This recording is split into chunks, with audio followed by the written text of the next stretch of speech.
पाकिस्तान के एक एंकर जिनका नाम मुबशिर लुकमान है, एक दो दिनों से सोशल मीडिया पर वो बहकी बहकी बातें करते हुए नजर आ रहे हैं। और आज से 2 दिन पहले उन्होंने पाकिस्तान के कैप्टन बाबर आजम पर एलिगेशंस लगाई है कि भाई साहब बाबर आजम ने बुकी के साथ बात की है या उन्होंने मैच फिक्सिंग की है, इसलिए इतनी महंगी महंगी गाड़ियां उनको आ रही है, या उन्होंने जो दुबई में फ्लैट्स लिए है, ऑस्ट्रेलिया में फ्लैट्स लिए है, तो वो सिर्फ मैच फिक्सिंग की वजह से उन्होंने लिए है। क्योंकि जो बुकी के साथ बात है कि आप यूएसए के साथ हार जाए, आयरलैंड के साथ हार जाए, तब आपको इतने मोटे मोटे पैसे मिलते हैं।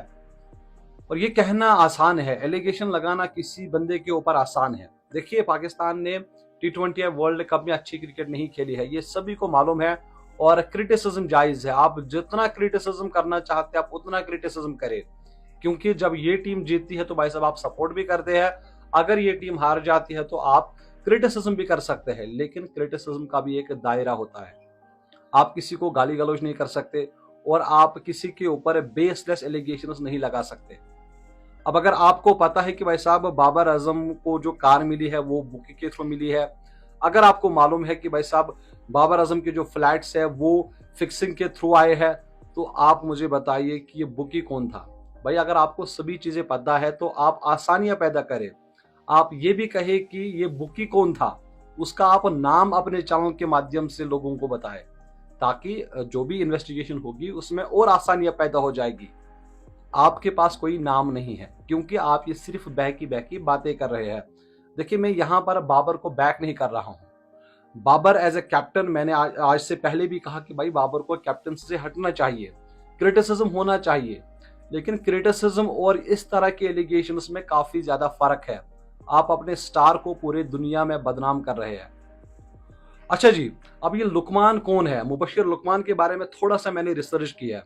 और ये एक एंकर पर्सन है, टीवी डायरेक्टर रह चुके हैं, और 2014 में एक शो कर रहे थे जिसका नाम खारा साइज था, और वहां पर भी इसी तरह की बहकी बहकी बातें उन्होंने की, और उसके बाद इस शो को भाई साहब बंद करना पड़ा, इसको बैन किया है। पाकिस्तान इलेक्ट्रॉनिक मीडिया अथॉरिटी जो है, उन्होंने इस शो को बंद कर दिया कि भाई साहब आप इस तरह से अपने शो पर ये जो बातें आप कर रहे हैं वो नहीं कर सकते, इसलिए वो शो बंद किया गया।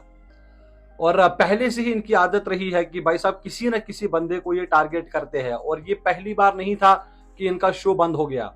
उसके बाद एक बार फिर से 2016 में एक शो कर रहे थे, और वहां पर भी उन्होंने एक एक्स क्रिकेटर, जो एक्स मिनिस्टर था, उनके बाप के बारे में कुछ बातें कही थी, और फिर भाई साहब इनके ऊपर केस हुआ था, डिफेमेशन केस हुआ था, और तब भी जो है इनको 2 साल के लिए जेल जाना पड़ा था। हालांकि ये मुझे पूरी कंफर्मेशन नहीं है कि फिर वो 2 साल जेल में रहे नहीं रहे, लेकिन as per Dawn news, as per daily Pakistan, 2 साल उनको सजा सुनाई गई थी।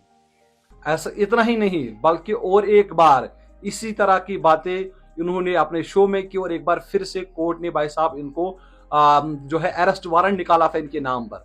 तो ये इनकी आदत रही है पहले से ही कि भाई किसी के नाम पर आप जो है व्यूज खाओ और लोगों को बदनाम करो। तो लोगों को बदनाम करना आसान है, लेकिन जो इज्जत वाला इंसान है, और मेरा नहीं ख्याल कि भाई साहब बाबर आजम फिक्सिंग कर सकता है, मतलब कोई सोच भी नहीं सकता है। और ये वो वाली पाकिस्तान की टीम नहीं है कि भाई साहब आपको हम $10,000 देंगे, $20,000 देंगे तो आप बिक जाइए। नहीं, मुझे पता है कि पाकिस्तान की टीम इस वक्त अच्छी क्रिकेट नहीं खेल रही है, और ये सभी को मालूम है, और उसके लिए आपका सिस्टम भी कहीं ना कहीं जिम्मेदार है। पाकिस्तान टीम में यूनिटी नहीं है, जब यूनिटी नहीं होगी तो फिर आप कैसे एक्सपेक्ट करेंगे कि पाकिस्तान से पॉजिटिव रिजल्ट्स आएंगे? आप टीम इंडिया की तरफ देखिए, विराट कोहली लगातार पिछले 4 मैच से फेल हो रहे हैं, लेकिन किसी ने भाई साहब बात नहीं की है। वो क्यों? क्योंकि भाई इनके पास अदर बैटर्स है, इनके पास सूर्य कुमार यादव है, इनके पास बाकी बल्लेबाज है। अगर विराट या रोहित शर्मा फेल हो भी जाते तो वो कवर अप करते हैं। आपके टीम में क्या है, अगर कहीं जो बाबर या रिजवान आउट हो जाते तो फिर आपकी जो टीम है वो बच्चों वाली टीम नजर आती है। तो ये फर्क है इंडिया टीम में और पाकिस्तान टीम में। इंडिया की टीम में सभी जो खिलाड़ी है वो रेस्पॉन्सिबिलिटी लेते हैं, वही पाकिस्तान टीम में भाई साहब कोई रेस्पॉन्सिबिलिटी नहीं लेते। बॉलिंग की अगर मैं बात करूं, अगर शाहीन पहले 1-2 विकेट्स ले लेते हैं तो फिर हारिस आते हैं या बाकी बॉलर आते हैं, वो भी विकेट्स लेते हैं। अगर शाहीन शाह अफरीदी को पहले विकेट्स नहीं मिलते और फिर आपकी बोलिंग एक्सपोज हो जाती है। तो ये फर्क है, और इस तरह से आप अगर बातें करेंगे अपने नेशनल स्टार को लेके तो भाई साहब फिर दुनिया में आपकी बदनामी होगी।